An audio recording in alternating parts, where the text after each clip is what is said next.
an awesome person who has one leg. If you didn't notice that, that is something that many people might notice when they see her walk up with the aid of, what would you call these? A crutch. Okay. Some of the questions are hard, some of the questions are easy. So, obviously, that's something that is perhaps first noticed when you look at Savannah walking up, but of course the truth of her is a much more complex and interesting reality, right? She is not defined by that physical attribute.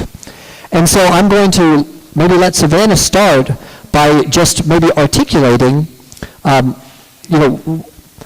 the reason from your perspective that you're on stage here tonight. Why are we hearing from you?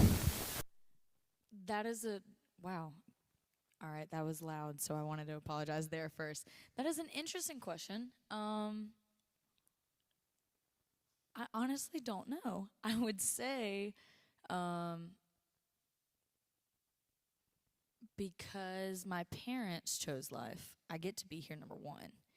And then because they have spoken about life and the value of it, and I've grown up hearing it, I myself decided how valuable it is and want to voice that to other people. Awesome. So, Savannah, how old are you? I'm 21. And are you in college? I am. Very good.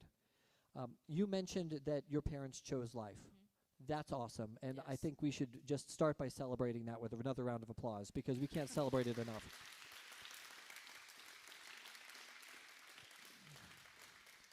So, when you say chose life, obviously every mother and father who bring a child to term have chosen life.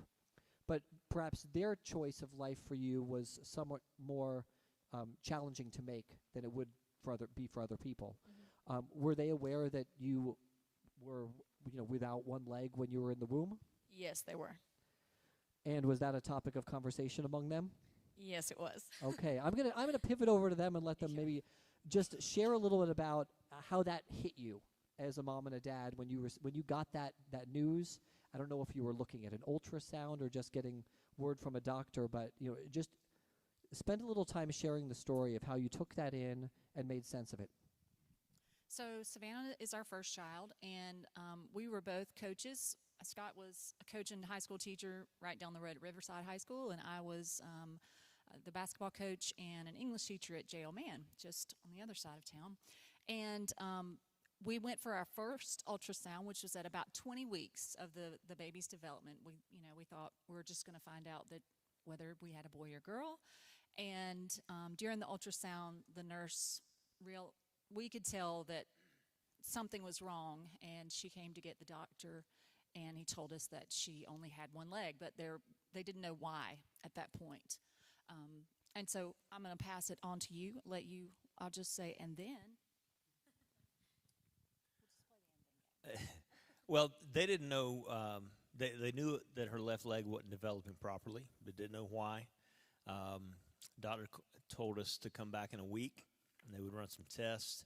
They may not be able to narrow it down to just one thing or know for certain that it's just one reason, because they hadn't seen that very often, but they would run some tests to see if they could figure out what was causing this and maybe make a more informed decision moving forward.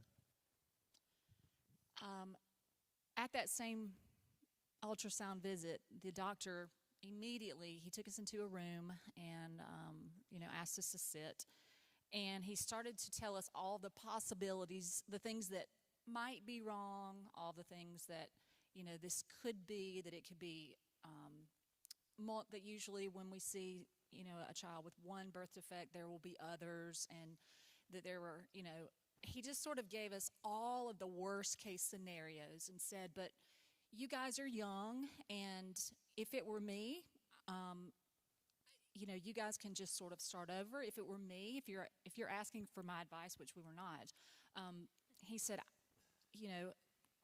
terminating this pregnancy would be very understandable, and we could do that, very quickly, and then you could get back on the road to recovery and have another child within the next year or so. And so immediately his response was, things could be worse than even this, and we think you should just, a do-over. You should just kind of end this pregnancy and start over again, just start fresh. And as a mom, as a young mom, or a young woman at that time, I was just sort of, a lot of times when we go to the doctor, we just, whatever they tell us is what we're supposed to do, and we just take that for, we just trust whatever the doctor says is what we should do. And so in my mind, and he said things like, I've seen so many young couples, their families destroyed because of, medical complications and the financial, their families are ruined financially because of all of these medical, conditions that she could have.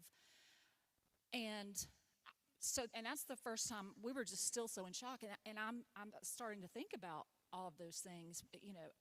He placed doubt in my mind. And I want to say for my husband to be right there at that moment was huge for me. I was in a very weak kind of state mentally and emotionally. And Scott immediately said to the doctor, that is not anything we are going to consider. And so when we come back, I want you to tell us what we're looking at and how we move forward, because we are not terminating this pregnancy. She belongs to God, and we'll deal with whatever comes next.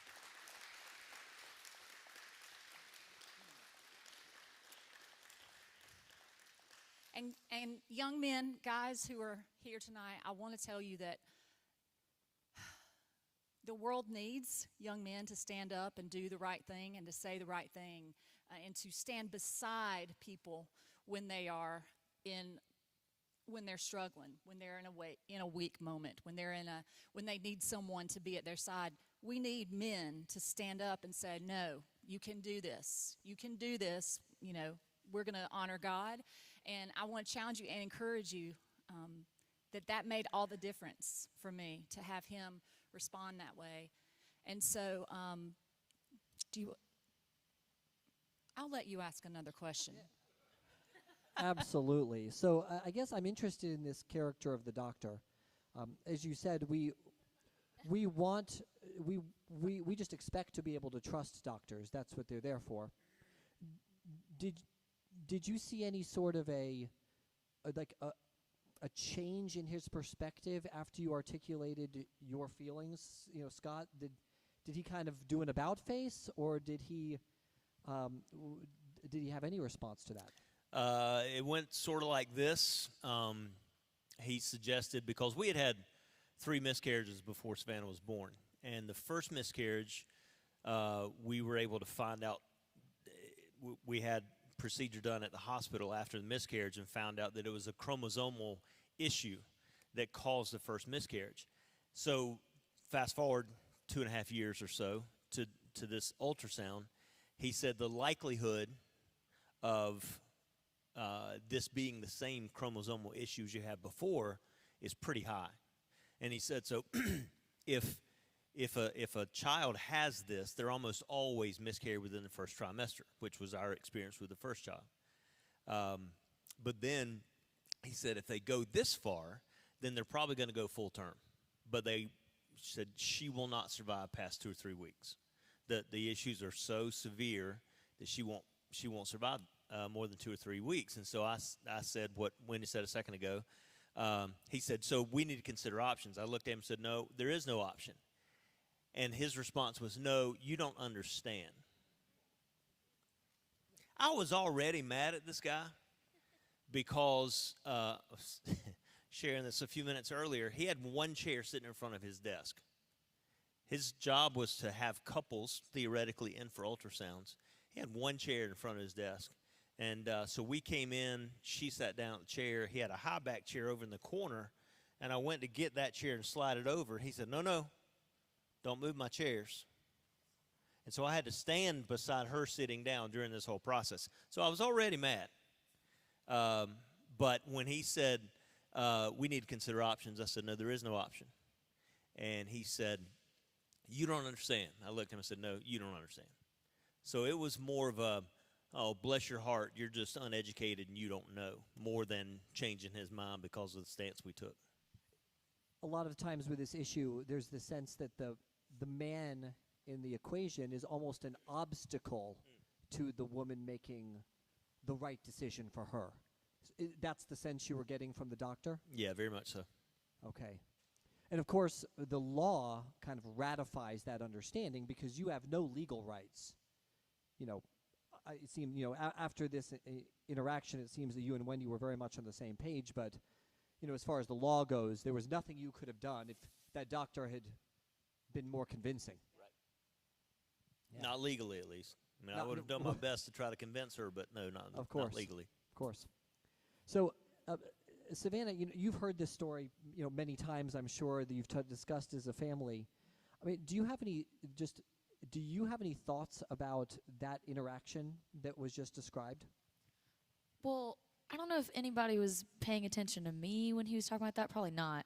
But I laughed the whole time because I think it's hilarious. Not in a good way, but just how opinionated he is. Now, most of the time, we're supposed to trust doctors with their opinions, and they're there to help us. And so I feel like, and I'm not siding with him at all, don't hear me say that, but I feel like in his mind, it seems like the best option for two young people who had already had 3 miscarriages, and they were going to have this kid that seems like they were going to cause much more trouble outside in the world than before they would enter it. And so it's just mind-boggling to me that he said it in general, but when I think about it, I'm like, I guess he thought it was right, but I love how strong that they were in their decision. And now, how I am now, I would never put up with him anyway. So I'm glad that I was not the one telling the story and I wasn't there. But yeah, I think it's funny, but not in a cool way, but just how opinionated and strong he was in that opinion. So this was at 20 weeks, which is right, on the edge of viability. I mean, maybe a little. I mean, it seems like it keeps creeping down, but it's 5 months along, and so halfway or so through the pregnancy, and then a little while later you're born, and then life happens. Yeah. You grew up with one leg, and with the aid of crutches, and I'm sure that a lot of people helping you along, kind of at every step, so to speak. Maybe describe a little bit what your interaction with, friends, the people in your life who interact with, the girl with one leg, right? It's not that that's who you are, but for a lot of people, they don't, that's going to be a big part of, how they interact with you is, well, should I be helping her? Should I not be helping her? Just talk about your interactions with people over the years. All right, so there has been a mix. Again, I'm 21 years old. I just turned 21 about a month ago. So over the course of my 21 years, there's been a mix of. Yeah. Just tell them so let me just get prelude with her personality.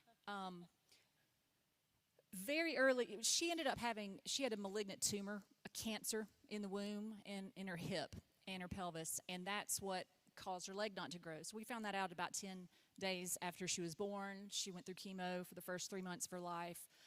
And then she had a major surgery at just over a year old to take the tumor out for the second time. And right after, they were concerned because it had grown into her spine, and they were concerned that she wouldn't have any feeling when they took it out, that was a risk, that she would be paralyzed from the waist down. And so when the doctor checked her, he after the surgery, she had kind of awakened a little bit enough for him to be able to check whether she had any feeling in her leg. He pricked her heel with a little pin, and she kicked him right in the nose. So we knew very early that she was a fighter, even in utero, when we did an amniocentesis, because we wanted to be informed about what we were going to be dealing with. During the amniocentesis, the doctor was guiding. They use an ultrasound to guide, to watch on the monitor, to guide the needle as they draw out amniotic fluid. And he said, don't be alarmed. She's going to, he kept saying the fetus will move away from the needle because it's a foreign object.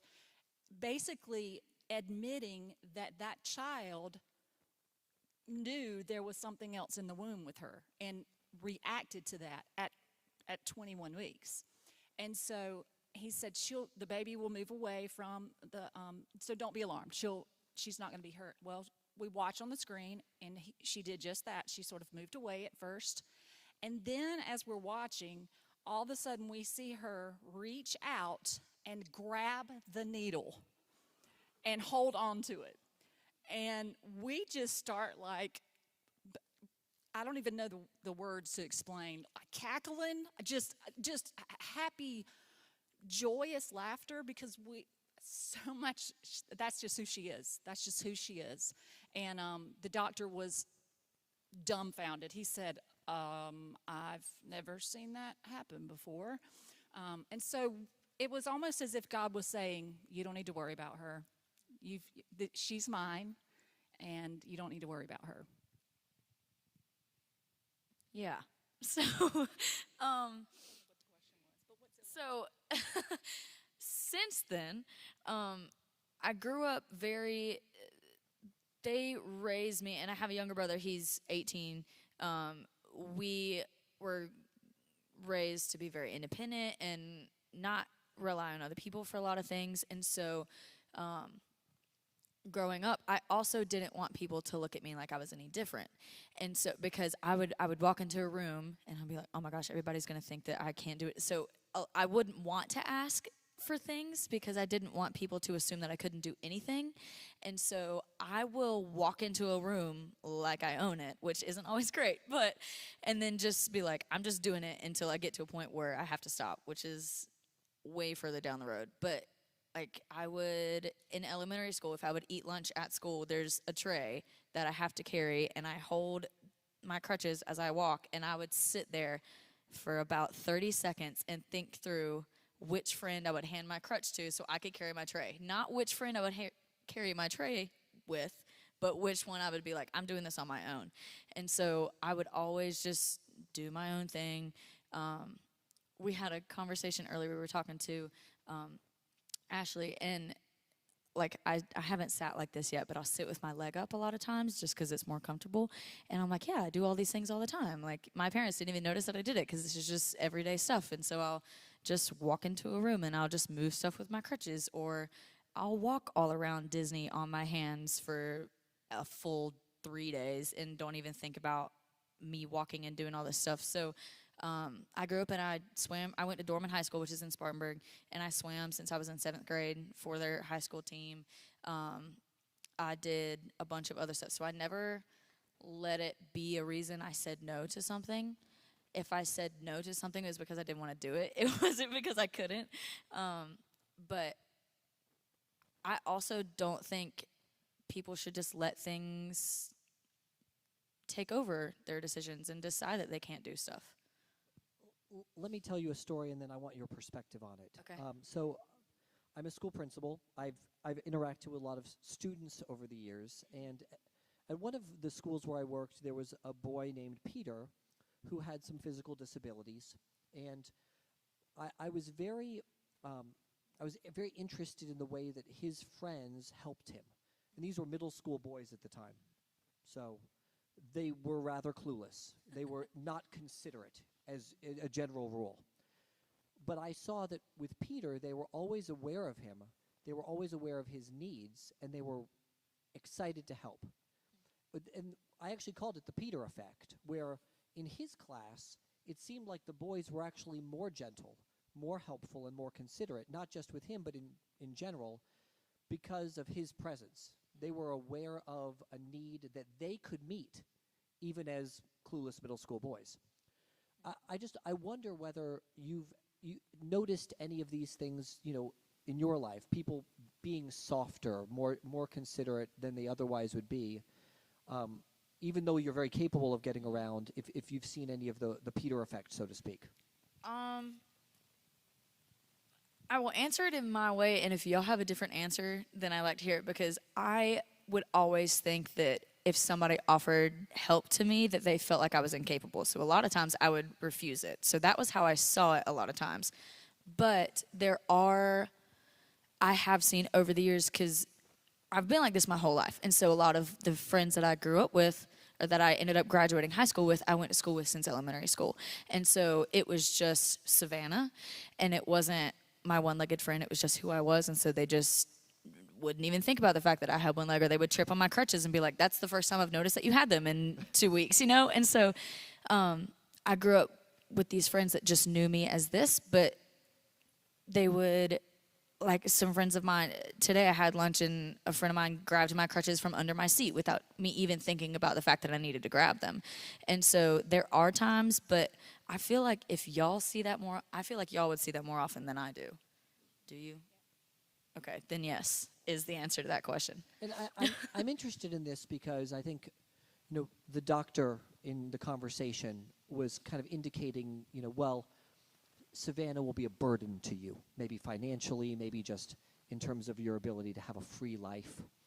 And perhaps the idea is, well, Savannah will be a burden to her teachers, to her friends. But I think that for the Christian, though, all this is more opportunities to be Christ. Right? That's when we interact with someone who has a very apparent physical need, we realize that we can contribute. And there are a lot of people, I think it's a sad thing, but there are a lot of people who don't know that they have something to give. And just to find out that they have a way that they can help somebody else is a mercy to them as well. Even though you might feel like you're burdening them, they actually need to know that they have something to give. So, you've probably seen this, especially when Savannah was younger, I would expect. Is that accurate? Even in high school, high school guys are pretty tough, and Well, look around the room. Come on. Absolutely, so tough.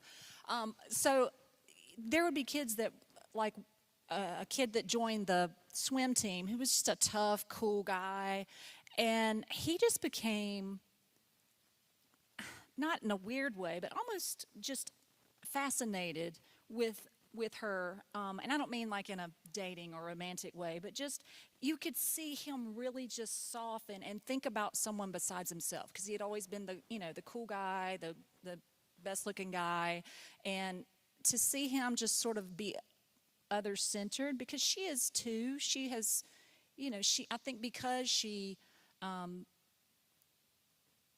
because people feel like she needs so much help, she's very quick to help other people first, and she is very grateful, because there's always somebody, no matter how much we think we need, there's always someone who's in a tougher spot than we are. There's somebody that's struggling even more than we are, and asking for help. This is one thing that Savannah has learned, is that asking for help doesn't mean you're giving up your dignity. That was a kind of a source of pride for a while. That was, that God had to really break her about, was to not be so self-reliant that, that she became prideful about it. And that's one way God has really worked in her life. But we've seen God work in the lives of other people through this, because sometimes people will say,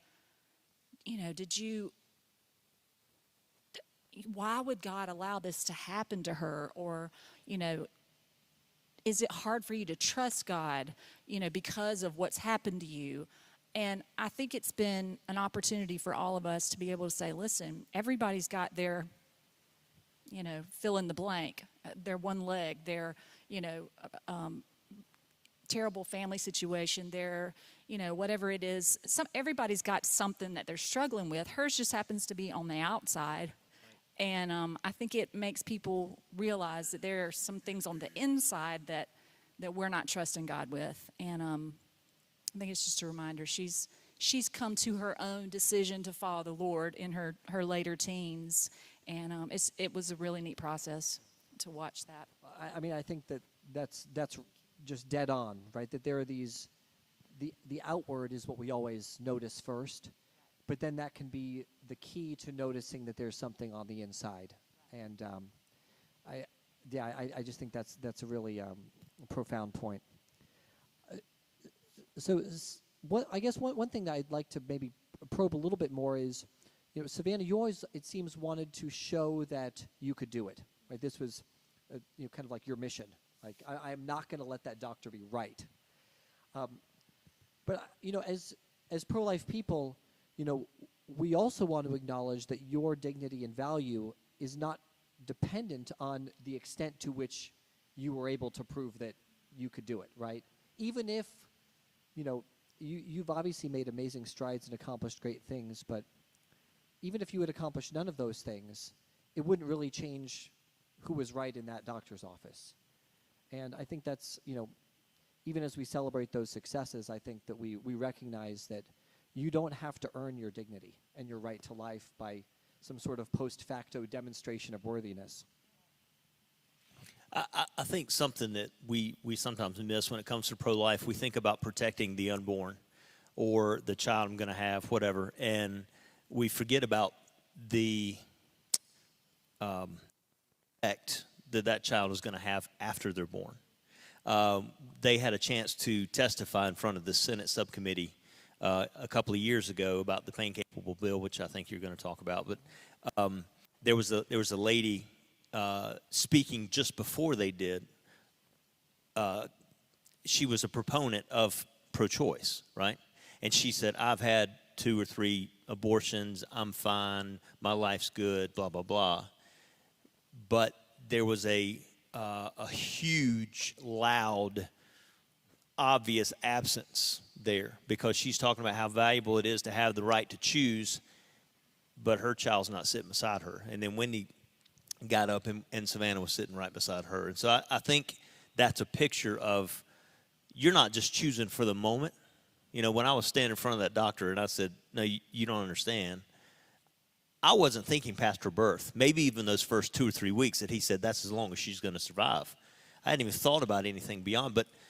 And in the time from when we found out that her leg wasn't developing properly to the time she was born, I had convinced myself, because of the time I spent praying and some other people that I got to agree with me in prayer, that she was going to be born healed. She was going to be born healthy with both of her legs, to the point where I was surprised when she was born and her left leg wasn't as it should be.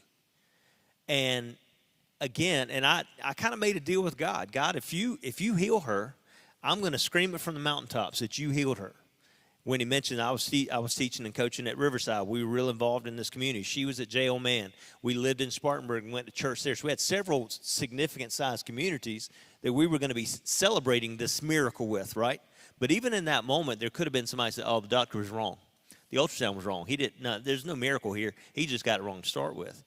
And we were both coaching at the time, and our dreams were that our kids were going to grow up in the gym with us, and be gym rats, and well, she's not going to be able to play, so I'm almost selfishly praying that she's going to be healthy, but thinking so small and not having any idea the far-reaching effects in some instances across the globe, because of where we've been able to travel and spend time and that kind of thing, that God has used her and her story. And I was just wanting to tell people in the East Side community and the J.O. Mann community and that kind of thing. Yeah. Awesome testimony. Savannah, we're running up against the end of our time. I want to give you the last word. Anything else that you want to share about yourself or this issue? Well, number one, I did play basketball for 2 years when I was in 3rd and 4th grade, so I wanted to clarify that. I did fulfill their dreams, as long as my younger brother, who played until he graduated. But,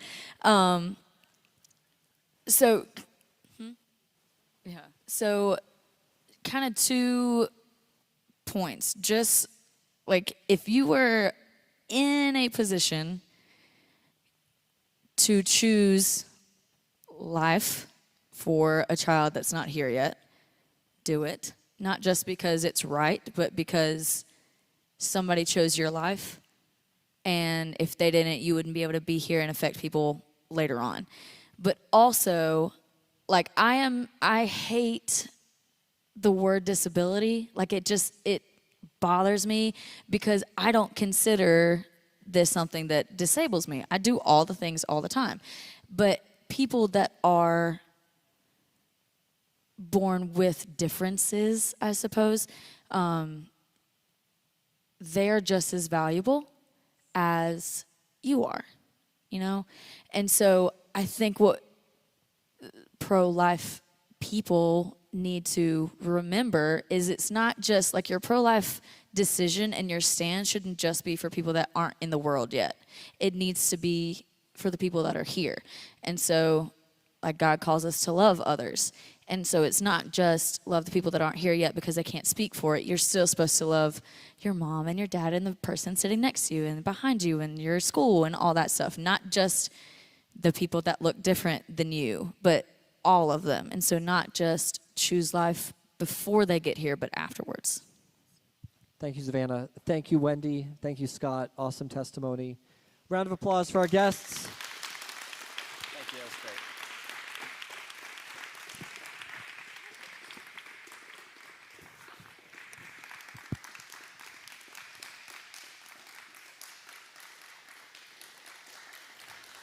At this point, you're just applauding for me, but that's cool too. So we're going to switch gears for a second. The first session is obviously in the interview format. The second session is more in the lecture format, but I'll try to keep it fun.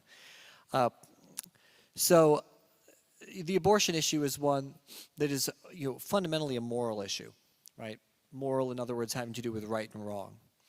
But the reality is that lurking behind all of the moral issues is a legal issue. And it's a kind of a complex legal issue that a lot of people want to talk about, feel the need to talk about, but sometimes they don't understand it fully, or it's kind of hazy.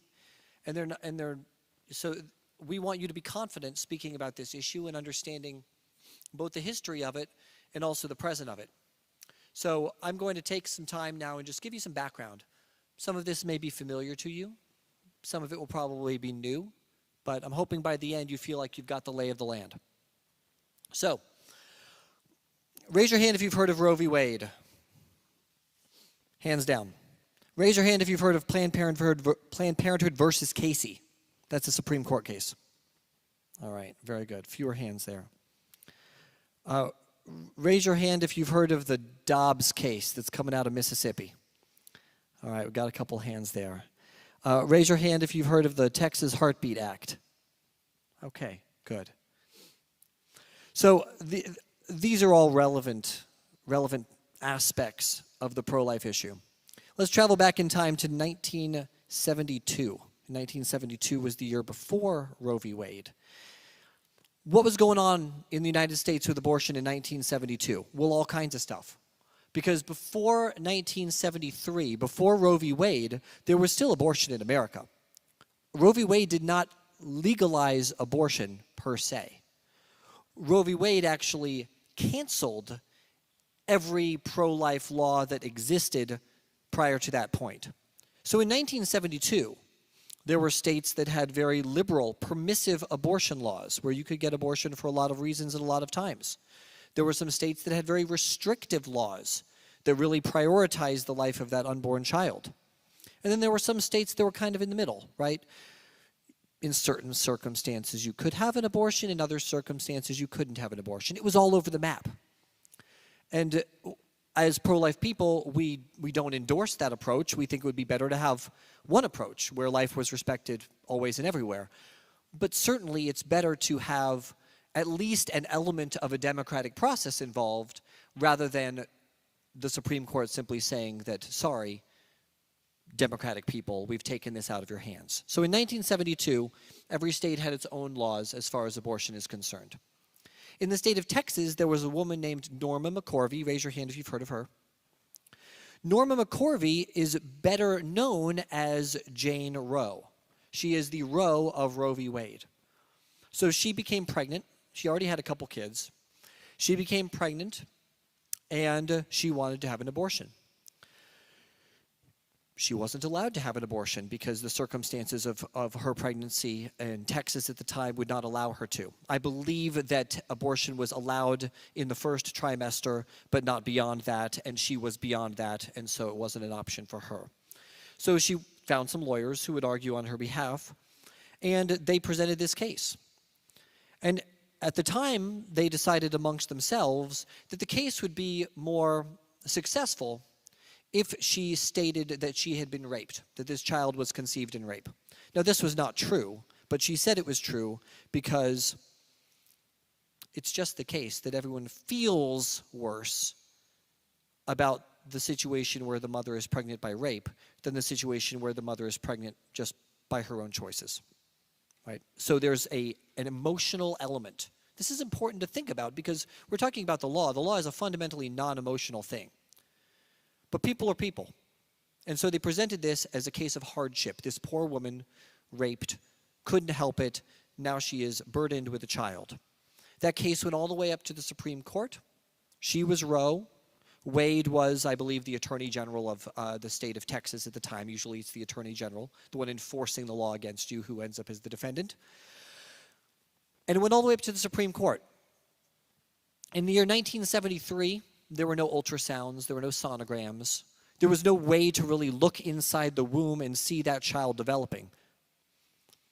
There was scientific theory, we knew some things, but there was enough doubt that in 1973, 7 out of 9 Supreme Court justices sided with her. And they said there is a constitutional right to have an abortion.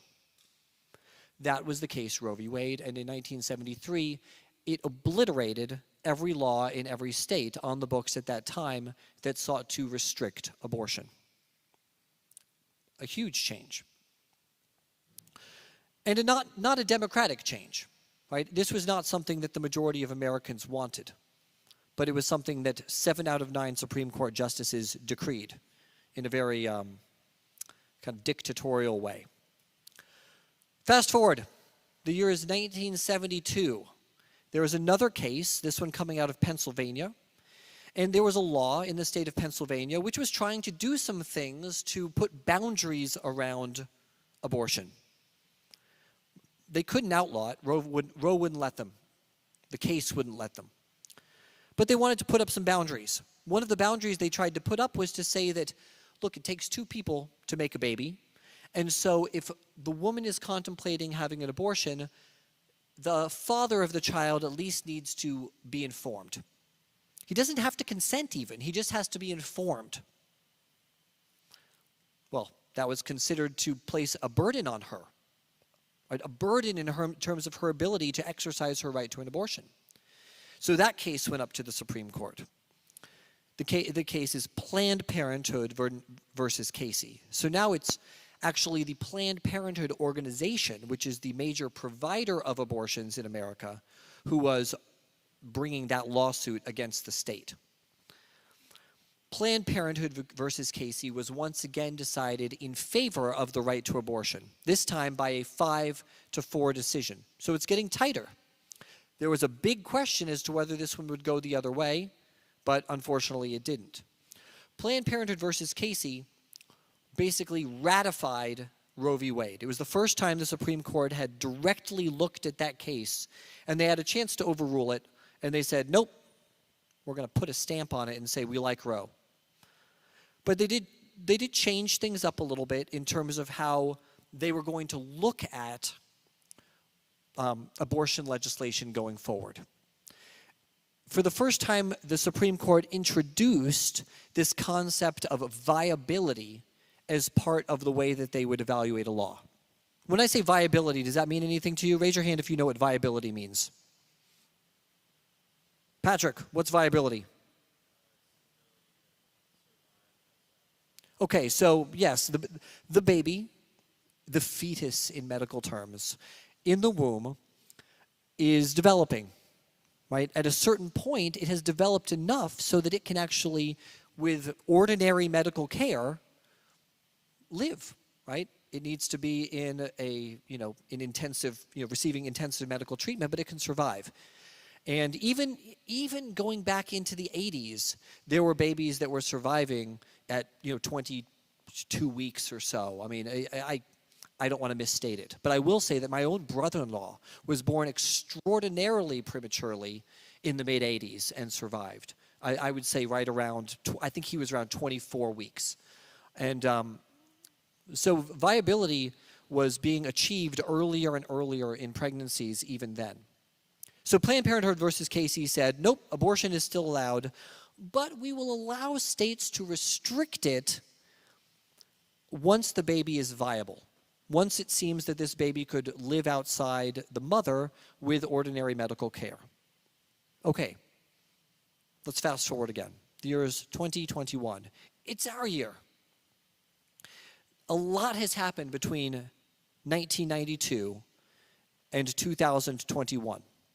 Many states have passed laws attempting to kind of figure out how that they can chip away at Roe v. Wade, chip away at Planned Parenthood versus Casey, figure out ways to reduce the number of times this horrible choice will be made. They tried a lot of things, and a lot of these things were deemed legal, even under the Roe and Casey, tests. Things like waiting periods, right? You have to wait a certain amount of time before having an abortion. Requiring an ultrasound prior to having an abortion. Other rules about what sort of a medical establishment could actually provide an abortion. Right? There are all kinds of things they've tried with varying degrees of success. But nothing they've tried has allowed them to directly attack Roe. Nothing has allowed them to get the Supreme Court to revisit this issue in the hopes they would actually be overturned. And so, every state in its own little way has been doing its part. During the same period of time, states were also passing what were known as trigger laws.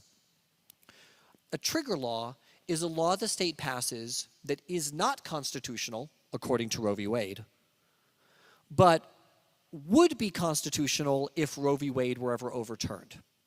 So there are some states that have actually outlawed abortion. They have trigger laws that will go into effect as soon as Roe is overturned. They're just waiting for it. There are other states that have actually done the opposite thing. Other states have passed laws saying, even if Roe is overturned, we are going to have exactly the same rights to abortion. So the states, they know that this law is on borrowed time because it's not a law that has ever been accepted by the American people.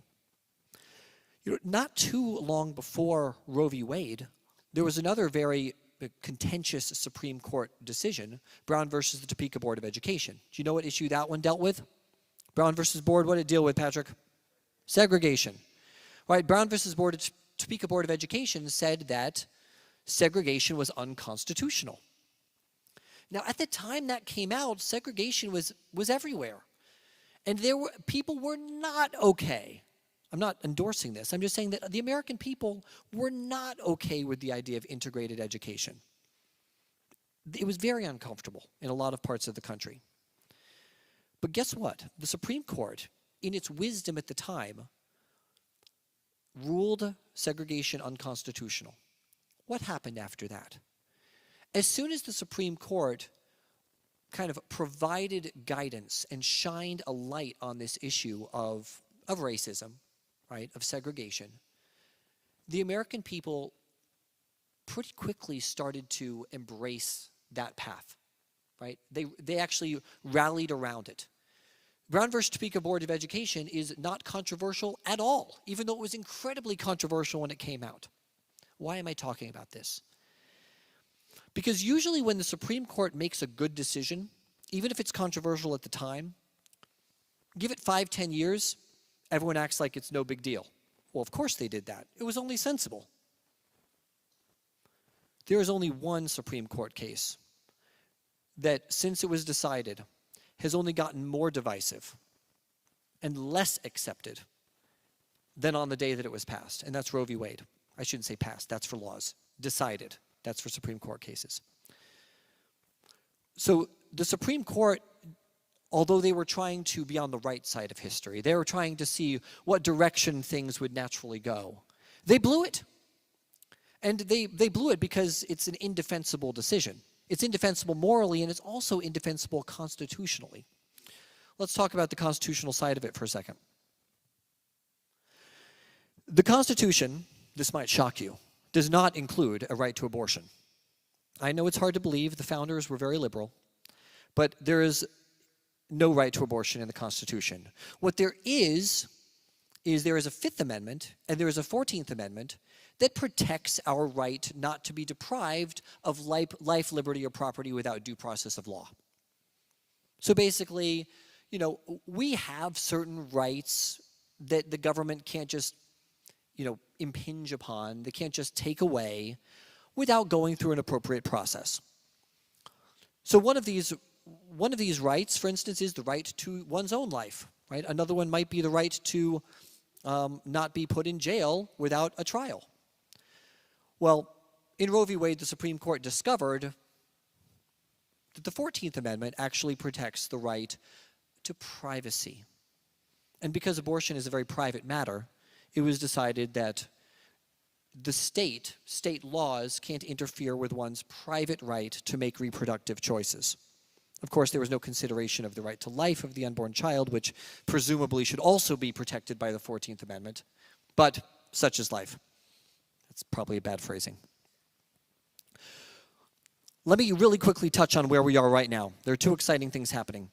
One, in the year 2021, after all these states have all tried these different things with varying degrees of success, Texas passed what is called the the Texas Heartbeat Act. The Texas Heartbeat Act outlaws abortion after 6 weeks, which is directly in conflict with Roe v. Wade and directly in conflict with Planned Parenthood versus Casey. But they did a sneaky thing. This is pretty technical stuff, so I'm not going to go into super detail on it. But the Constitution, it only stops the state government or the federal government itself from enforcing abortion laws. Because the whole point is to stop the government from taking away our rights. It doesn't stop individual people from enforcing laws on their own behalf. So the state of Texas did a sneaky thing. They passed the Texas Heartbeat Act, which outlaws abortion after 6 weeks. But they said it is not the Attorney General who's going to enforce this law. It's private citizens. Every private citizen has the ability to enforce this law against anyone who assists with or actually conducts an abortion. And actually, that person, if they enforce the law, can be paid $10,000 by the offending individual. This was recently not necessarily upheld by the Supreme Court, but the Supreme Court did decline to stop that law from going into effect. So that law actually went into effect on September 1st. And it has significantly cut down on the practice of abortion in the state of Texas. Plenty of people are opposing it. There are cases in the works to see if they can get it reversed. But Texas they've identified a kind of a loophole that is allowing them to make some great progress. Let me talk about the other case that's going through right now. This is the big one. Dobbs, I forget the second half of it, Dobbs versus someone in Mississippi. So Mississippi passed a law that outlaws abortion after 15 weeks. I have notes. What's that? 15 weeks? Outlaws abortion after 15 weeks. 15 weeks, for those keeping score, is absolutely before viability, right? Viability, it can be different times, but no one argues that a baby can survive outside the womb at 15 weeks gestation. No one argues that. It's not possible with current medicine. Mississippi did this on purpose. This was not a mistake. Mississippi did this precisely because that case would be in direct conflict with Roe v. Wade. Why would they do such a thing? They know it's going to get overturned. But between 1992 and now, the makeup of the Supreme Court has changed. You might have followed some of the news about Donald Trump's 3 appointments to the Supreme Court. One of the main things that we were looking at in those appointments was whether we felt like these people would be on the right side of the abortion issue. Well, now, the court may very well have enough people who are prepared, finally, to overturn Roe v. Wade. How many people on the Supreme Court? How many votes do you need to overturn Roe v. Wade? This is the big question. Do they have 5 votes? The state of Mississippi is rolling the dice that they do have 5 votes. The state of Mississippi is basically saying, we've created a law that will force a constitutional crisis, that will force the Supreme Court to make a judgment on this law, and basically it's going to either choose Roe or it's going to choose Dobbs. They both can't survive. So that's where we are right now. So the Supreme Court has taken this case up, and oral arguments will start at the beginning of December. So we're talking about 6 weeks. Talking about 6 weeks. 6 weeks from now, the Supreme Court will be debating whether Roe v. Wade gets kicked to the curb and whether Mississippi's law can go into effect. This would be a seismic change in abortion jurisprudence. It would not outlaw abortion in America. It would just return us to 1972. Some states would outlaw it, some states would allow it in every case, and some states would restrict it. But it would be very different because then finally the battles would be fought within the states instead of on the national level. So that's the lay of the land. We have 6 weeks to pray a lot before these oral arguments, and then more time to pray afterwards because the Supreme Court will then be actually making their decision, which will be announced sometime in the spring or summer probably. So, exciting times. We've been waiting a long time for this, right? If you can do math, you know that 2023 will be the 50-year anniversary of Roe v. Wade. I think we can hope with some amount of confidence that when we celebrate that 50-year anniversary, it will actually be a 1-year anniversary of life without Roe v. Wade. That's all the history lesson. Thanks, everyone.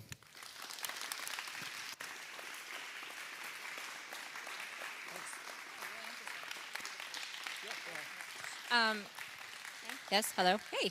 That was really interesting. I love history lessons with Mr. Curtin. So right now we're going to do like a 10-minute break so you guys can go to the bathroom if you need to.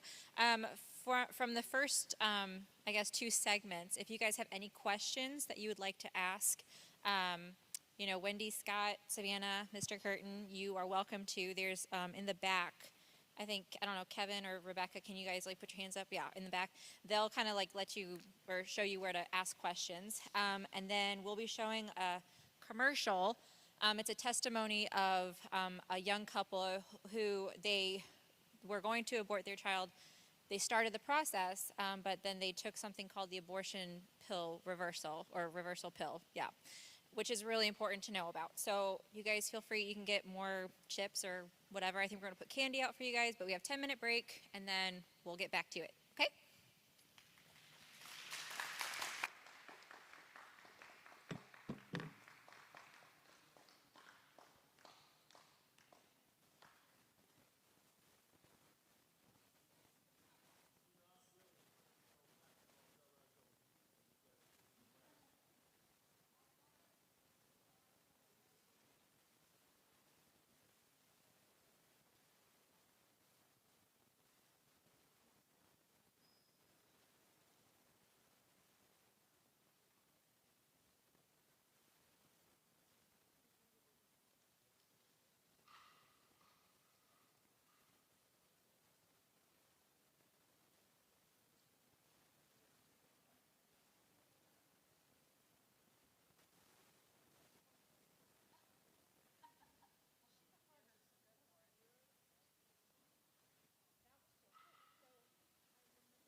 Okay, if you guys could come have a seat, please, that'd be great. You can keep your candy at your chairs and eat it at your convenience. Tommy Curtin, come on up. Thank you.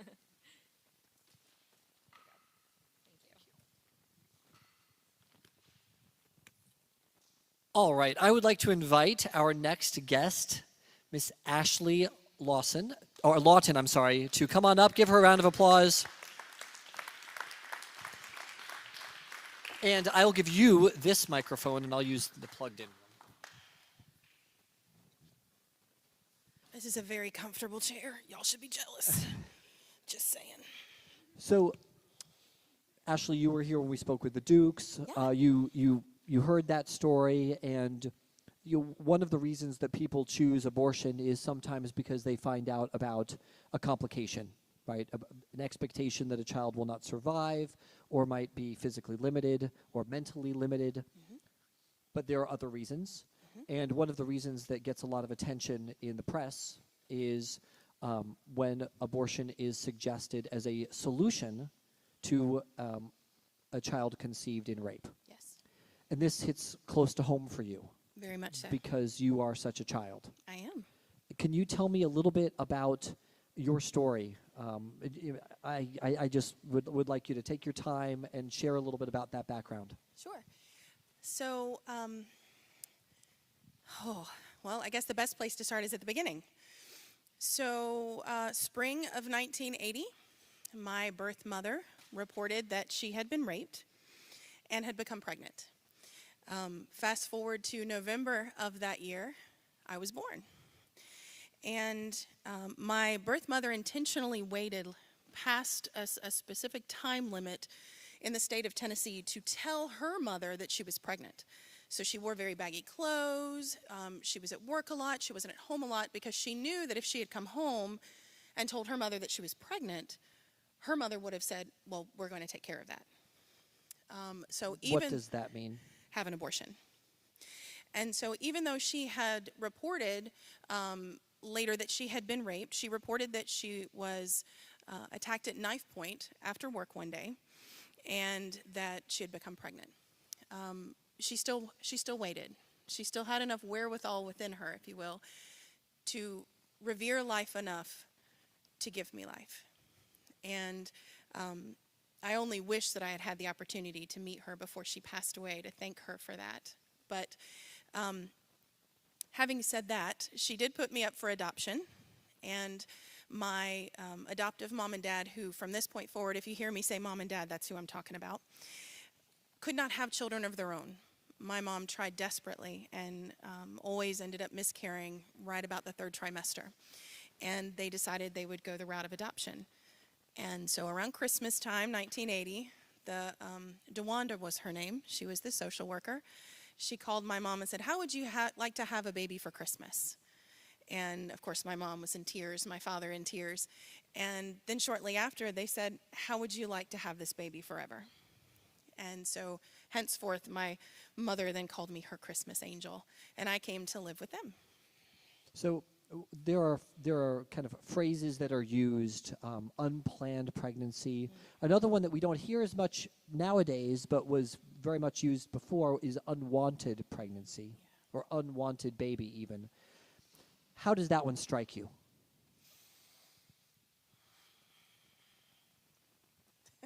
How to answer that? I don't believe there's such a thing in God's eyes. I believe that if a child is created, it is created divinely by our Creator. And so, now, obviously, in a marriage situation, which is where, shall we say, relations are supposed to occur, you may not plan for that child, but God did. Outside of that relationship, that marriage relationship, it's a risky area. And so a lot of times there are pregnancies that are quote-unquote unwanted or unplanned by our perspective, by our perception. But in God's eyes, every child is valuable and every child has a purpose. So sometimes you'll hear people say, yes, that's applause-worthy. Sometimes people will say, conceived in rape or conceived in incest. And sometimes you'll hear conceived in love. But what I hear you saying is that every child is conceived in love. It's just a question of whose love we are acknowledging. A child in rape is no different than a child conceived in love, because a child is a child. And loved by God regardless of Amen. the circumstances. So at what point, did the pro-life issue come alive for you in a particular way, given this background? This is a fun story. So the very first time I was ever able to share my testimony, to share my story, as I call it, and it is truly God's story that he gave me. I was involved in church and was a photographer, and was asked to attend a women's conference in North Carolina, a regional women's conference, to take pictures. And I said, I'd love to. And they said, well, we need you to write a little bit of your testimony, because everyone who's participating, we're going to advertise their testimony. And I said, sure. So I wrote my story, which, longer story, going to try to condense. I had been writing since I was in 5th grade. I can't tell you why God put it on my heart in 5th grade to write the little part of my story that I knew then about being adopted, and how as I got older, and probably your guys' age, I learned that I was conceived in rape. I continued just over the years to revamp this story, if you will, to add all the more details and more. Well, anyway, back to this women's conference. I wrote this, and they put it in the newsletter, and they published it online. And immediately people said, we want to hear more. And so she said, I know we told you you wanted to, or that we asked you to take pictures, but would you be willing to share that story? Oh, and by the way, the women's conference, the day they asked me to speak, was on my birthday. How cool is that? So I stood up and I spoke and I gave my testimony. And if you've ever had an opportunity to share something very personal and you get very nervous, and all of a sudden you get up to speak and it's like those nerves just disappear and God takes over, that was that moment. And I got done and I was like, oh, I can't believe I just did that. And I really didn't do anything else for a long time. Well, fast forward to like 2016, 17-ish, and my girl Wendy over here was at the church, came and spoke at the Women's Day conference at the church that I was attending. And I went up to her afterwards and I was like, so tell me about this thing you do. Like, you go and talk. How do you do that? Because I have been feeling this calling that I need to share this story, that it's not about me, but I feel like people need to put a face with this exception in this pro-life movement we're having. And so I spoke with her, and she kind of gave me some inspiration and some guidance. And then before long, I said, okay, God, you open the door, and I'm going to walk through it. And I have ever since. And I have had the beautiful opportunity to share my testimony in churches, before the Senate subcommittee on Personhood Day in Columbia. I've gone to D.C. and spoke. And it's all about just saying every life is important. Every life is valuable, no matter how they were conceived. You mentioned Personhood Day. Yes. We're all used to hearing the word person, like Horton hears a who. A person's a person, no matter how small. But what does person mean in the legal context that you were, kind of, I guess, advocating for? Sure. So personhood is the crazy idea that every human being is valuable from the moment of conception to the moment of natural death. And does that entitle them to different protections under the law? Well, like you mentioned earlier, we're all entitled with the right to life. And that's something that is it was a right given to us by our forefathers, and I think some of our legislators have forgotten that. And so when I speak a lot of times, of course, I speak from a Christian perspective because God is the author of life. But bear with me just a moment if I step outside of that circle. If we look at it scientifically, and we say, when does life begin? Well, life begins at conception. Why? Because you have two parts come together to form one, and there begins a process of growth. And that word grow means something is living. Trees grow because they're alive. Single-cell organisms on Mars considered life because there's something there, right? It's growing. So life begins at conception. We know that the unintentional ending or killing of life, like if I was to walk up to Scott, I'm going to use you because you're the adult there. If I go up to Scott and I take his life, what have I just done? I've committed what? Murder. Is murder legal in this country? No. So let's talk about what abortion means. An abortion is the termination or ending of life within the womb. Yes? We agree on that? To terminate is to end, right? To end a life is killing a life. Yes? Still with me? So an abortion is the intentional killing of life within the womb. But didn't we just say that killing a life in this country is illegal because it's murder? Yet we're still having this conversation today. Yes, because that life is not considered a person. Right?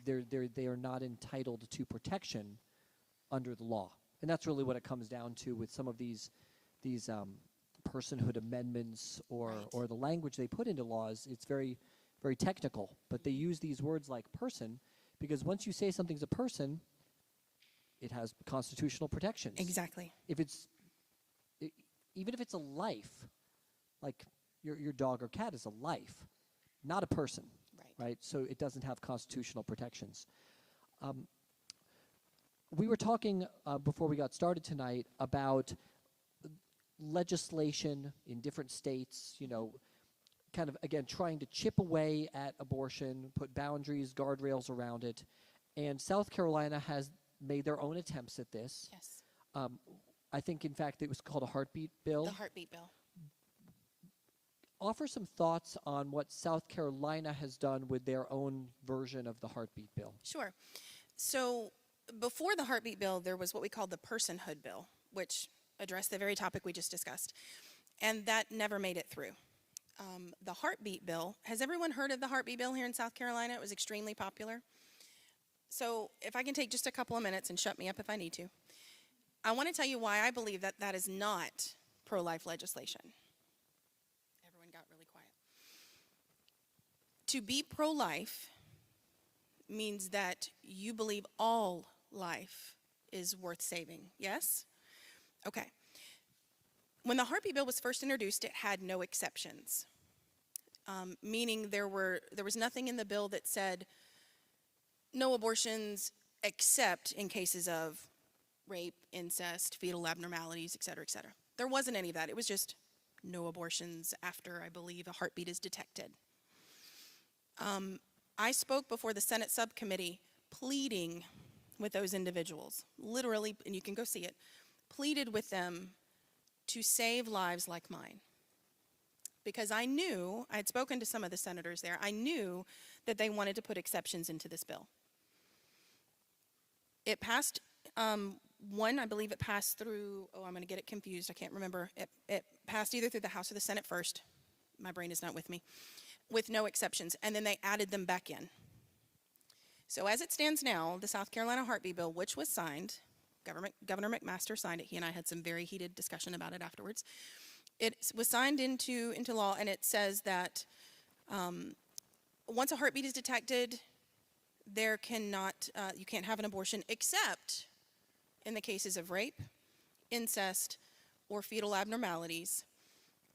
And in those exceptions, a woman can go into her doctor's office, and all she has to do, she's pregnant, she says, oh, well, I was sexually assaulted. And the doctor goes, okay, let's have the abortion.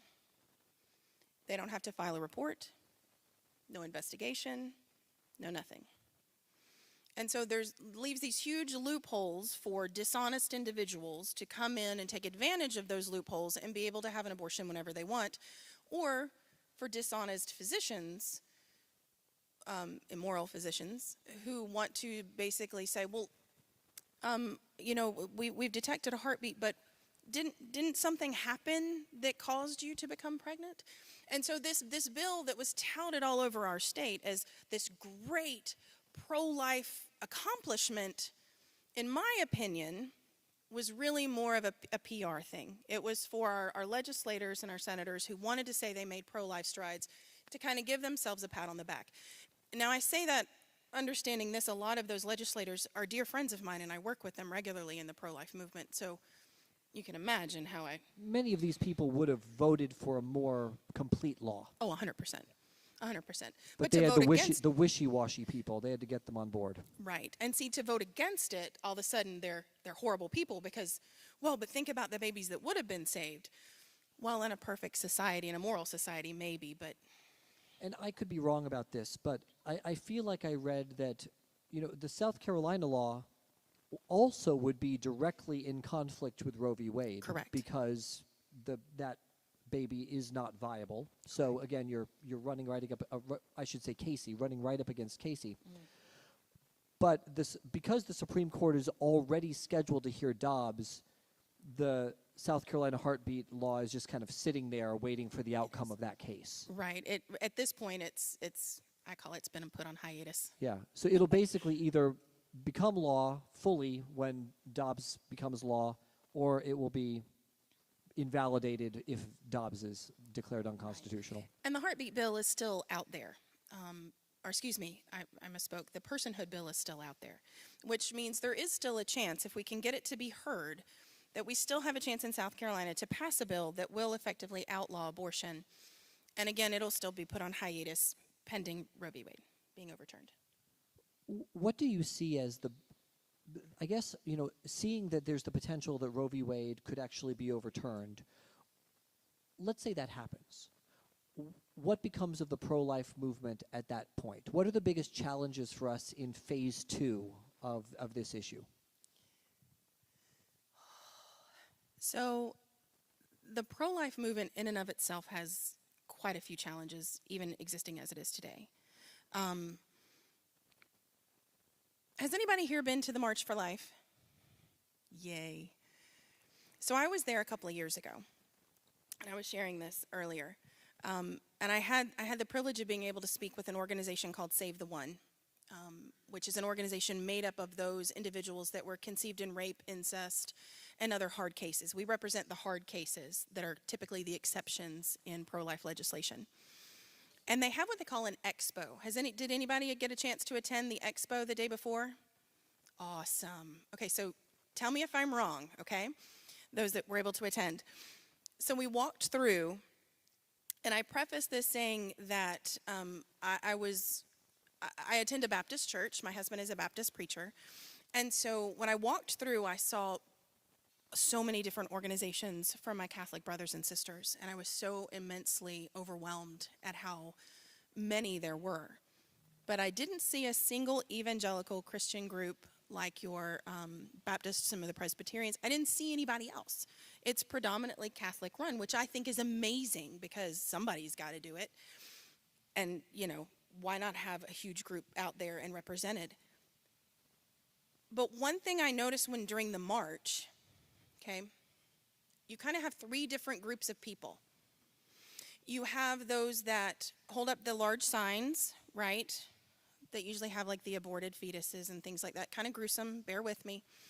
You have those that are very quiet, that are on the sidelines, that are what I would call our silent warriors. There are prayer people, they're very quiet, they don't really engage. And then you have kind of the moderates that are willing to argue and debate, but are very respectful. On the pro-choice side of things, you have very loud individuals. Did anybody who was at the march or any kind of protest, did you ever run into somebody screaming at you, telling you how horrible you are, how wrong you are? Anybody? If you haven't, oh, yay, okay. Well, not yay, but so maybe you know what I'm talking about. We ran into that because I hold a sign that says, "Conceived in rape, I love my life." Because I want people to know that my life mattered. That my life mattered then, it matters now, and that I was innocent, right? I didn't commit a crime. I didn't deserve the death penalty. And I want people to put a face with that exception. But within the pro-life movement, you have so many that are in your face. I feel like I'm rambling and I need to stop. Bear with me. I have so much I want to get out. You have so many that are yelling. You have so many that are in your face. They're calling women baby killers. They are uninformed usually. Like, thank you for taking the time to share all this stuff about legislation because a lot of people don't know that. We have a lot that are in the pro-life movement that are uninformed, that are yelling and screaming. Y'all, we're not going to win anybody to our side by yelling and screaming and being in their face. We're not going to win anybody to our case by being uninformed. We have to show the love of Jesus. We have to know enough about what's going on. We have to know enough about the procedure. We have to know enough about legislation so that when we engage those that don't believe or have differing opinions on this case, that we can make a difference. It's just like you can't win anybody to Christ by hitting them over the head with the Bible and screaming at them, right? You have to show them the love of Jesus. You have to show them grace and forgiveness and hope. Because I have to believe that if Jesus was here today, that's what he would do. I think that there are two main evangelical tools. One is truth and the other is love. Amen. And I think that as a pro-life movement, we've always felt so convicted by the truth. It's so obvious, right? It's so obvious when you're pro-life that you have the truth on your side that you just lead with that. Again, that's the stick you beat everyone with. Right. But it's love that touches the heart. Yeah. And the reality is, and I think this is something that's important for everyone to realize, abortion is something everybody knows about. Everyone has formed an opinion, right? Whether you're for or against it, you have an opinion. And the challenge for pro-life people is that we have to convince pro-choice people to change their mind. What does it mean to change your mind on this issue? It means to admit that you have excused or perhaps actively promoted an atrocity. You've contributed to the murder of countless children. You're asking people to own that. This requires a great amount of tact and nuance and mercy. And if we don't lead with love, if we just lead with truth, we might have it on our side, but we're not going to win any converts. And I think that, just the more that we can embrace the cross, which is where Christ shows his love the best, the more that we will be persuasive in our witness. That's right. I 100% agree. There are a lot of women who have had abortions. My mother is one of them. Yeah. I had an older sister. He's going to make me cry. Thank you for sharing that. There are a lot of women who have had abortions and regret their decision. And one thing I think the pro-life movement is lacking is that love, grace, and forgiveness. Because didn't Christ tell us that our sins are forgiven if we come to him and tell him? And I think that so many times we're so willing to be judgmental because, like you said, we have truth on our side and we want to look at this person and say, you did wrong. And they did. But here's that cliche term. What would Jesus do? I mean, did he yell and scream at the woman at the well? Did he yell and scream at the harlot that was about to be stoned? No. He showed love, grace, and forgiveness. And we're supposed to do the same.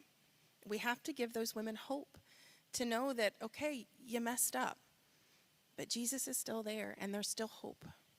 And the reality is, when you walk down the street, when you drive down the street, you're driving past people who have had abortions every day. Many of them. Right? The brokenness is everywhere. And in a sense, we all share in that brokenness, but the brokenness of abortion is quite profound. And as somebody whose mother dealt with this, I watched her come to terms with it as well. And it's life-changing. But the hardest part for her was feeling forgiven. It took a long time for her to feel worthy of God's love, but then once she got there, all she wanted to do was share it with everyone else. Yeah. So when I was in high school, I'll share a little bit of a story. I went to Wade Hampton High School. We'll wrap with this story, so make the most of it. Okay. So when I was in high school, I went to Wade Hampton High School, and there was a group of us that would always drive to school together. And we always came in the back gate because that's where we parked. We had assigned parking spaces. And I'll never forget coming in through these back gates, and there was a group of people, and they were holding up these signs, the gruesome body parts of an aborted fetus. Don't do it. Don't kill your baby. And all I could think of is, I don't have to worry about that. I'm not even having sex yet. And so that wasn't even on the spectrum for me, right? And I remember, I could never tell another woman what to do with her body. I mean, I could never do it, but oh my gosh.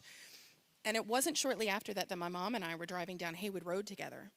And something came on the radio, and I can't remember what it was. And they were talking about the topic of abortion. And I said, oh, Mom, I don't know. I can't imagine being raped and then having to carry that child. I just don't think I could do it. And my mom so casually looked at me and she said, well, Ashley, honey, your birth mother was raped. And you know how in those movies, time stands still and something big happens? So that's kind of like what it was, right? I'm driving down Haywood Road. The Hilton all of a sudden got really slow. The mall was everything got really slow. And all of a sudden, it was this realization that hit me, that could have been me. I could have been aborted. But I didn't do anything wrong. Like, I didn't deserve the death penalty. I didn't deserve to be punished. What did I do? And it was in that moment that I could literally hear this almost audible voice, which I know now was not the voice of God. But at that time, all I could hear was this, you're a product of evil. You were never meant to be. And I dealt with that, y'all, for years. This thinking, this thought process that I was never meant to be, that I was a product of this evil situation. And of course, God is good. And God changed my thinking on that. And he gave me my purpose. He gave me my life. He's just amazing. And so I know now that that was not the voice of God, that was the evil one whispering in my ear and trying to bring me down. But I remember very vividly thinking as a young person, well, I know I could never have an abortion, but I couldn't tell someone else what to do. Well, y'all, we as Christians are called to speak up for truth, right? And if we don't speak up, who's going to? If we don't talk to legislators who are passing these bills and these laws, who's going to? And you guys, at your age, you are the generation that's going to see it happen. You can do it. Don't be quiet.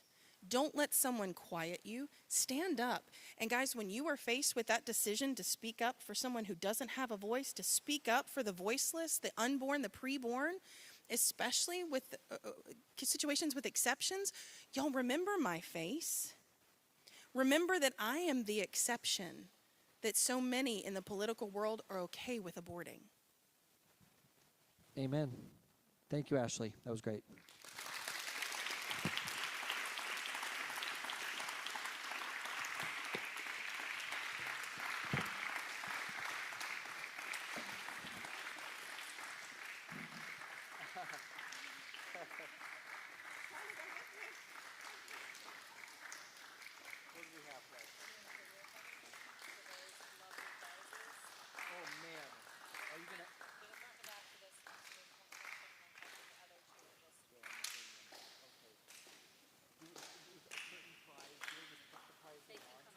All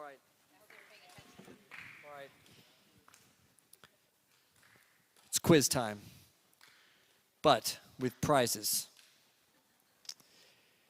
So you can see the table to my left, your right. Are there 3 prizes, 4 prizes? Do I have 4 questions or 3? There are 4 questions. I see. Got it. Okay. So this first question is the best question because you get to choose whichever prize you want the most. The last question is the worst question. You'll be stuck with whatever's left. But still probably better than nothing. All right, here we go. Question number 1. What landmark United States Supreme Court case ratified Roe v. Wade? What landmark Supreme Court case ratified Roe v. Wade? Patrick Murphy. That's correct. Choose your prize.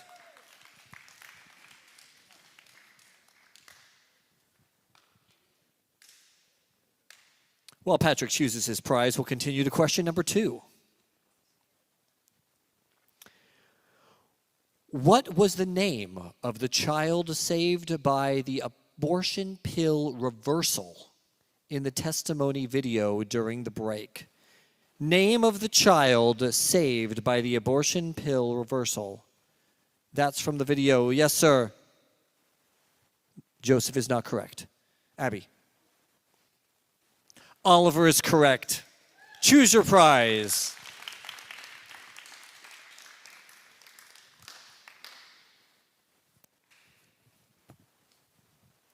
Question number 3. Define a trigger law. Yes, sir. Sam, is that it?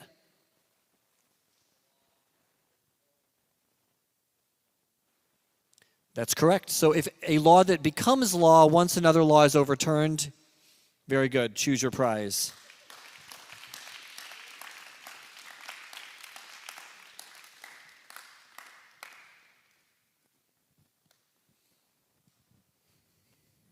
Last question.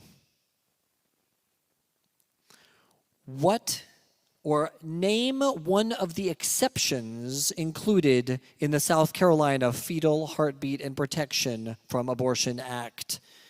Yes. Incest is one of the exceptions listed. You can choose your prize, or you can receive your prize. There is no choice remaining. The others, of course, were rape and fetal abnormalities. No proof is required. That's all the questions.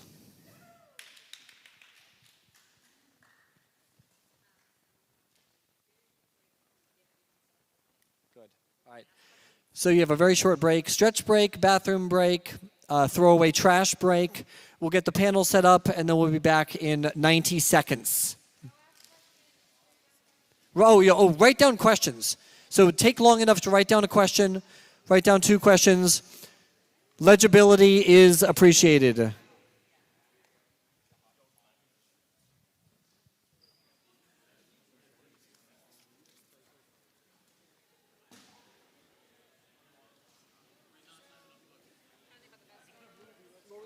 mics? Do we have that one and that's a mic too? You want to? Well, I'm just thinking about the light. The lighting. I think because we don't really need to use these anymore. Are we done with these chairs? I'm just gonna. I think if I just. Kevin back here. I think we can pull it forward. Actually, we don't even need to move. I don't think we need to move this set. No, we can just move it out of the way, yeah. Hey, Kevin Barnett, can you come help, please, wherever you are? Where is he? I don't know. Can you help? We're going to, because of the lighting, we're going to try to kind of move these tables over here. Yeah, thanks.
This one too. It's going to be fine over here. Only one person's talking.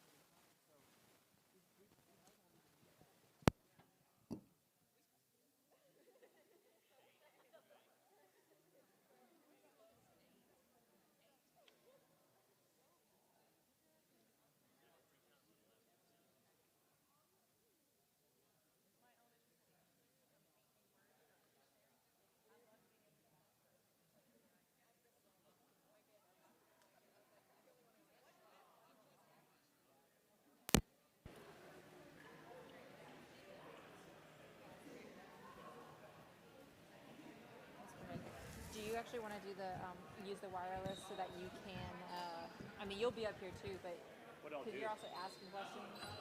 Do you want that? Did you want to do that or? Yeah. How many So mics should do I you wanna have should I going? stand off to the side, or should we? Should I Here's what I would, like kind of like reclining across the front? I'd go ahead and switch this out if I were you. Yeah, tell me could do what, that. Let's just plug this one in here. okay, is that what it is? Yeah, and then we'll put it over there at the other table. Okay, so then they can just talk Excuse- into yeah, it. that way Oh, they'll that's be able great, okay. And then this one, I think that's the yeah. best way to. They should be able to just talk and then we can, Okay. I think I may actually, because I think if I stand here, I'm in the light. You know, I think that's easy. If I sit, I feel like I'm not It's going gonna to be able to- I'm just going to be looking across heads. okay. Oh, gotcha. So Gotcha. I'll give this to you then. Yeah, I think that works fine. Give him the cordless. That'd be great.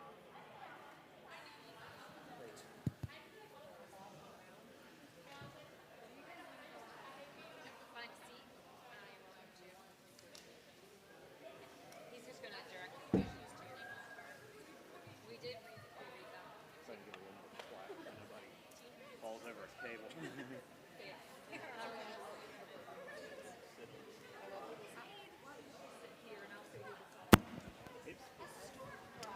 Get this where everybody just gets to it. I'm gonna have to add a little length on that other side. I'm gonna add a little length on the other side. This one's inactive. Yeah. I'll add a little. Sorry? Excuse me. I'm sorry. I'm just gonna add a little length. That light is bright.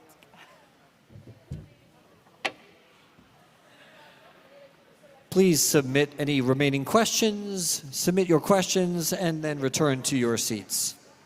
It's driving me crazy. What does that do? Yeah. Is that like I wanna the play with it. wireless router thing? Is it weird that I want to play with it? Push. It says push. Oh, Dad, it's pulling on stuff. I think he's going to try to.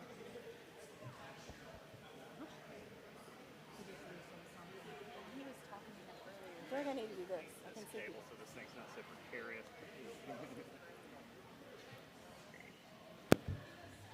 Okay, so we're trying to figure out your accent. Yep, where's home? I've been all over. I was raised in Houston until I was 6, but then I lived in England. Yeah, there you go. And I was young enough that I actually had a pretty English I'll accent. route it out of the way. Yeah. Well, because you're very articulate when you speak, so I thought you might have had theater training at one point. Things really do pick up everything. Yeah, And I have done quite a bit of musical theater. there you go. Thanks. I was on it. Yep. So yes, I have a theater background. And I have a law degree, which is basically it. Oh, wow. Yes. Yeah, so I Where after England? Yeah. Wichita, Kansas. Very Okay. pro-life town, by the way. A lot of, well, it's a battleground. Yeah. Tiller was there. So there's a lot. And then I went to Notre Dame for undergrad school. And then Atlanta, and then here. So I'm kind So of you're a transplant. So do you find yourself picking up the accents of those you're around ever? Oh, I'm a total mimic. See? Okay, so I lived a little bit of everywhere. I was born in Tennessee, lived in Kentucky, went to Saudi Arabia, lived in Florida, back to South Carolina, but my parents are both from Kentucky. And so what I find is if I don't watch it, I pick up whoever I'm around. And then theater training, of course, Yeah, too. and practicing accents just means that like I'm very susceptible. So if I hang out with an Irish person, eventually I'm going to talk like an Irish person. Oh, I love it. Yeah. It's one of my So favorite it- accents. Yeah, so That's very cool. That's very cool. When we travel, I'm very much the same way. Whatever comes in my ears, it's Comes gonna, right out, right? Yeah, and so I'll start to speak as if English is not my first language, like in Yeah. broken sentences, and then sometimes in the South it can feel a bit like I'm out here making fun Yes. of somebody. Yeah. I have to watch that though, especially being a So I pastor's go up wife. to New York and I start talking like this, and it's like, where are you from? When I go home just to Kentucky, because they all talk like they wash their clothes and they go to Washington. And so I find myself, I pick up and I have a little bit of the ooh when I talk, and then I come back home and people go, where have you been? I'm like, I'm sorry, I'm from here. Yep. I'm gonna jump around these. Some of them are addressed to a particular person. Others are general, and I'll just kind of figure out anything. Sure. If you want to feel that one, go for it. So oh, that's a mic. I just wanted to play with it. They could hear me that whole Do time. this. Yeah. We'll just lay down on it. That's right. I'll just randomly go. Testing, testing. I can hand you this. If it's not working, we'll just pass it. All right, we are going to continue. I'll just randomly pick it up and I'll hold it in front of you.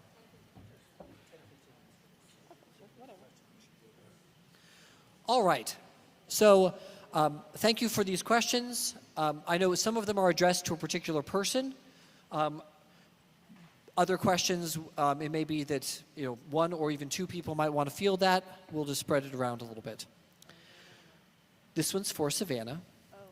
Savannah, one argument for abortion is that it's more compassionate for babies who may have disabilities. You don't even see yourself as having a disability. You said you don't like that word. And definitely are happy to be alive. How would you communicate to somebody who thinks abortion is compassionate that those with disabilities would not see it as compassionate? Can y'all hear? Do I need to move this? Can y'all hear me now? Yep. Oh, there we go. I think just the best argument is, like, before I was born, they were told that I would have a lot of issues, and not just me not having another leg, but all of these other things that ended up being not true. But we didn't know that until after I was born. And so they also thought I wouldn't be able to live past 2 weeks, and I'm 21. They wouldn't think I would be able to walk, and I'm walking around just fine. And so I think that you can't decide something until you see it happen. Awesome. Ashley, this one's for you. You argued that life, a growing, living thing, begins at conception. But the life of a cell, for instance, is different than that of a human person. How do you prove that personhood begins at conception? What's the distinction there? Oh. Can you guys hear me at all on that? You might want to pick it up or do this. How about now?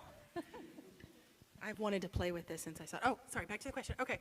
How do I read this? So just basically, how do we distinguish the personhood of the embryo, right? The child who's been conceived from just a living cell, period, a living thing? Oh, that's a good one. I would ask well, first off, from a Christian perspective, we believe life begins at conception. We believe that, without getting into a very interesting discussion of how that embryo is created, because that's not what this discussion is for. We believe as Christians that life begins at conception. God ordained that. The human embryo, is full of cells, yes, and each cell does what it's ordained to do by God. How would I That's a really tough question. Can I add a... Please. Help me out on this one. Yeah, it is, I feel like I'm a trucker. Breaker. No, sorry. So I have to answer this sometimes. I teach high school Bible, and we get into discussions like this every now and then. And, when the two different sets of DNA are combined, they become programmed in that moment. Whether you're a believer or not a believer, scientifically, it is already programmed to become, it's a human being. It has already begun the process of becoming. It is human, right? We're not going to guess whether it's going to be a tree or any other kind of life form. It is programmed at the time of conception to become a living creature, which is human. And so it's already got that programming in it. It's already wired. You have to stop that. If you leave it to itself, to the way that, even in science, even scientists have to admit that the way life, a fetus or two cells become a human, if you leave it to itself, the natural process the outcome will be a human. You have to stop that process in order for it to not be human. That's the best way I know to explain that. And sometimes we distinguish between extraordinary and ordinary means of preserving or sustaining life. So in the context of the unborn child, all it requires is ordinary means, which is just nutrition, an environment which is safe and secure. If it gets those things, then a baby happens 9 months later, right? Absolutely. Next question. I like this. This question is, would be for anyone. Do you have a moment where your personal testimony challenged and even changed the mind of someone you were speaking to?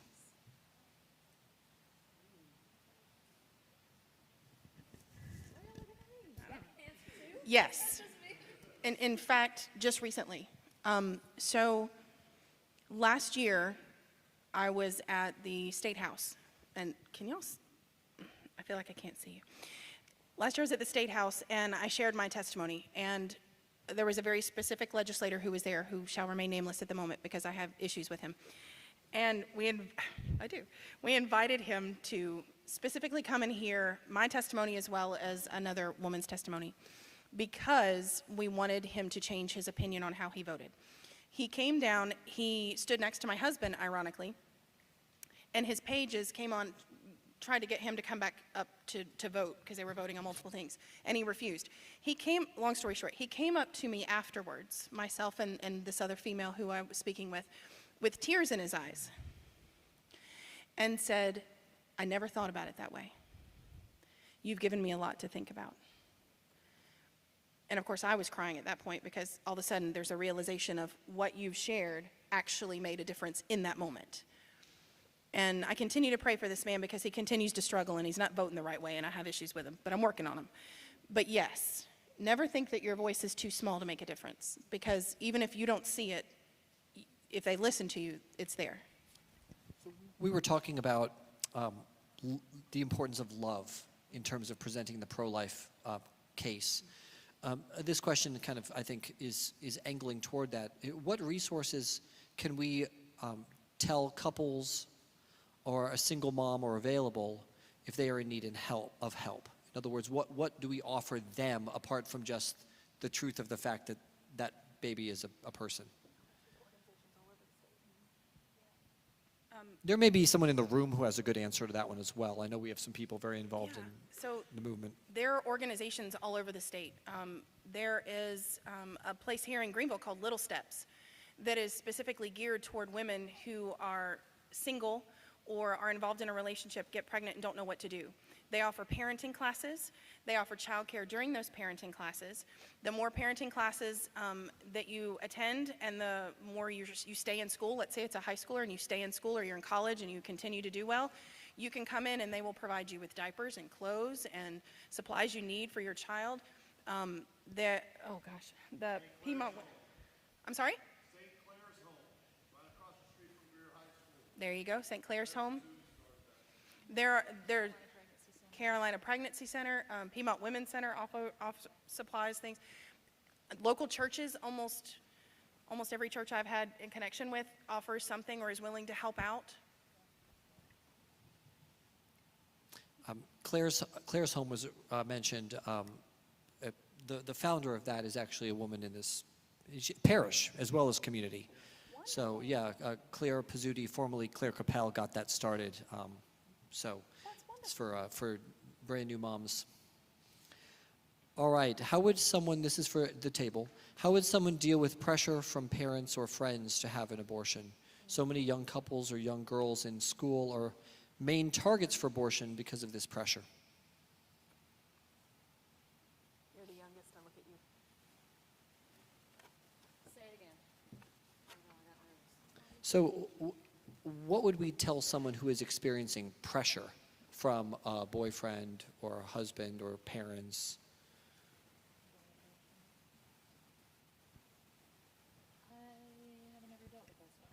I don't know. I think you would probably. Think about that one for a second. I'll give you one you've dealt with, Savannah. Okay. Have you ever used a prosthetic limb? I'm assuming this one's for you. Anyone can jump in. We'll just go with that. So I had a prosthetic. How old was I when I got my first one? 3, and did not like it very much. I don't have any part of my leg, and so it's not like where somebody has it from like the knee down or just above the knee where they can use the knee and the rest of their leg to move it. And so it was very hard, and I was very, very, very, very, very quick, and I would hop all the time when I was really little. And so I really hated it because it slowed me down, so I never used it.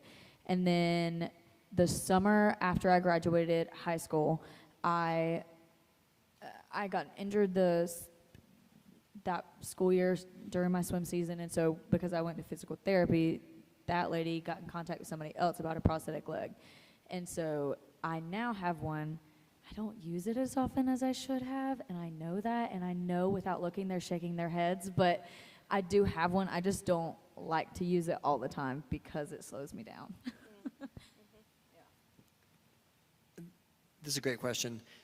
How can we pro-life people promote life in our everyday lives to those we encounter who are open to the protection of life? So just like, what are the everyday things that we can be doing? And I think maybe this is kind of assuming that we're not just talking about abortion all day long. Right. But this is, I think, more of a witness question. One thing I do, and you guys may have noticed it, I have these little baby feet, this little pin that I wear, and I get asked all the time, oh, those are so cute, what does that represent? And I said, well, those represent the feet of a 10-week-old baby that was aborted. And it kind of opens the door for conversation. Again, though, your witness every day should just be sharing the love of Jesus, because if we can get people to understand who Jesus is, we can get people to understand why life is so important. Can I answer that? Yes, please. I think especially with your generation, stories are important, right? People's stories are important, and we like to hear stories. We like to read stories that mean something or matter to us in some way. And so finding stories about, someone who, was born in rape, finding her story online and reposting it or putting it on your social media, that's how people find out their information, right? And people need to hear the stories about people who have overcome, prognosis of having a terrible life if they're born and those sorts of things. We need those stories to be out there, especially to your generation, because think about all the things you do post and pass on. You could really make a difference if once a week you found a story and passed it on to somebody, because that might get passed on and passed on and passed on. So I think social media is a great tool for us to think about using for the pro-life movement. I agree. Scott's jumping in. To go along with what she's saying, we talk about the sanctity of human life, and in this context, we think we're talking about the unborn, but your life is sacred. Mm-hmm. Your life is sacred. Mm-hmm. His life is sacred, and on and on and on, whether you're 5 weeks along or you're 55 years old. Mm-hmm. And so I think a lot has to do with how we treat the lives around us. Very much. Says a lot to how much we believe in the sanctity of human life. Yep. Because if we treat people like dirt and we say, oh, you ought to protect the unborn, it's going to fall on, they're not going to hear that. Yeah. I think this question's more for me. Is Roe v. Wade's statement of a right to privacy inconsistent with allowing abortion to be outlawed after viability, which would be the Casey holding? In other words, a child being viable doesn't change anything about the right to privacy of the mother. It seems the state of the child is what matters the most. So this is a great question, and I would simply say that everything about Roe v. Wade is inconsistent. It's not a coherent law. It doesn't even make sense internally, but especially it doesn't make sense when you put it alongside some of the other things the Supreme Court has said, either about the abortion issue or in other contexts about human dignity. So if you think you found something about the Supreme Court's abortion jurisprudence that's inconsistent, congratulations, you are almost assuredly correct. Because there's one thing is, it's hard to defend the indefensible indefinitely. And that's what they're trying to do. Last question. What advice would you give, this is perhaps for you guys, what advice would you give other parents receiving a challenging prenatal diagnosis?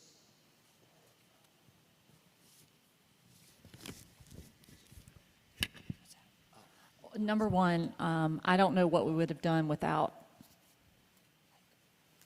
Jesus and the body of Christ. My advice is always, anytime there's a person who is not already involved in church, who is surrounded by people who know God, is to do that. The church really is what saved us through that time and held us up during a long road of a lot of things that we dealt with during her pregnancy and after pregnancy. And so the church being involved in a truth-seeking, Jesus-seeking church, to me, is the best advice that I can give someone.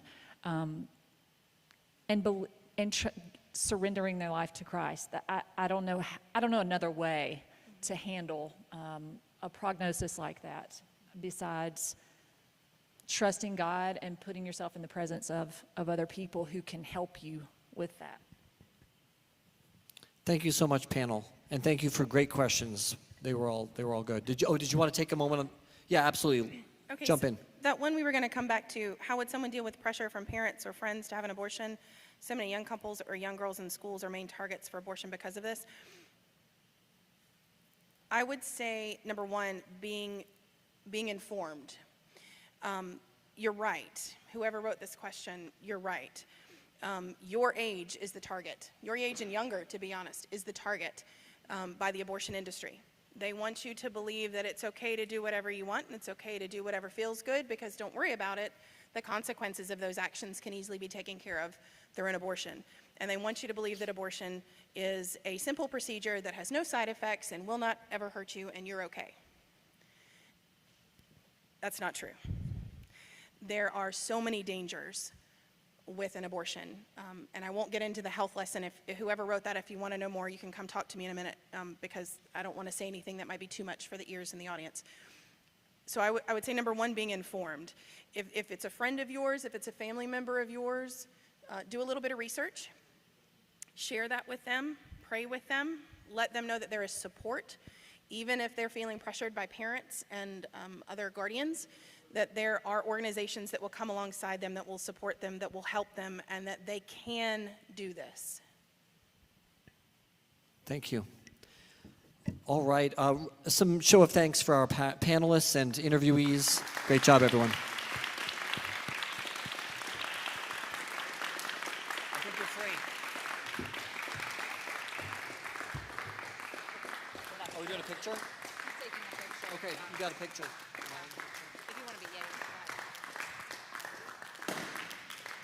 While they are getting their picture taken, we're going to break up in our small groups. Girls, we're going to be in here. Guys, you're going to be with Chris Ortiz, wherever he is. Oh, back there. Or David. Yes, yeah. And you guys are going to walk over to Krogan Hall. But before you do that, we have two priests here, Father Sellers from St. Mary Magdalene and Father Tomlinson from here. They're going to be hearing confessions if you guys would like to go. So I will go to the back of the gym, and whoever wants to go to confession, I can walk you over there, and then you guys can go back to the small groups. I think everyone should go to confession, but it's up to you guys. So let me know back there, and then we'll congregate back here after small groups and say thank yous, and then that will be it, right? Guys, if you want to go ahead and go with David, yes? Oh, okay. You know the big spaceship, like right across? Spaceship? That's where you go. That's right, yeah. All right. And hang out until, is it okay if you hang out until the end because we want to say thank you and all that stuff? Awesome, thank you. Just hang out. Okay. You don't have to hang out at the table, but this is actually a little bit more complicated. It's up to you, yeah.